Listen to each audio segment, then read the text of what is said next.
দেখো গাইস, কালু আমার ওয়েট করছে। আমি সবে ঘরে ঢুকছি, দেখো আমি গেট বন্ধ করলাম অফিস থেকে এসে। আমার ওয়েট করছে, রাত্রে রেখে দুধ দিতে হবে। বলো কালু, চলো। এই দেখো, ওকে চলো বললাম, ঠিক বুঝতে পারছে। এই দেখো, এই যে একটা মহারাজ চিতা, চিতা সোনা, এটা সব থেকে আমার ভালো, খুব শান্ত জানো, খুব শান্ত। কি গো, কি হয়েছে তোমার? হ্যাঁ, হাতটা দেখি, একটু দেখি, হাতটা দেখি, দেখো দেখো।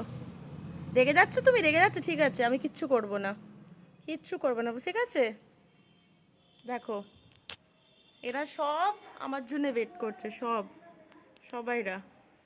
বলো শোনা, এই তো, এই একজন আরও আসবে, দাঁড়াও। এই দেখো, আচ্ছা কালু দেখছে, আবার সব বুঝতে পারছে।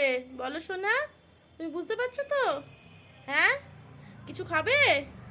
হ্যাঁ, এই দেখো, নেমে পড়েছে। চিতা, চিতা, ও চিতা, চিতা দেখি দেখি দেখি, ভয় পায় না শোনা, ভয় পায় না। দেখি একটু, দেখি একটু আদর করে নি চিতাটাকে, দেখি একটু চিতা। এই তো, দেখো দেখো দেখো,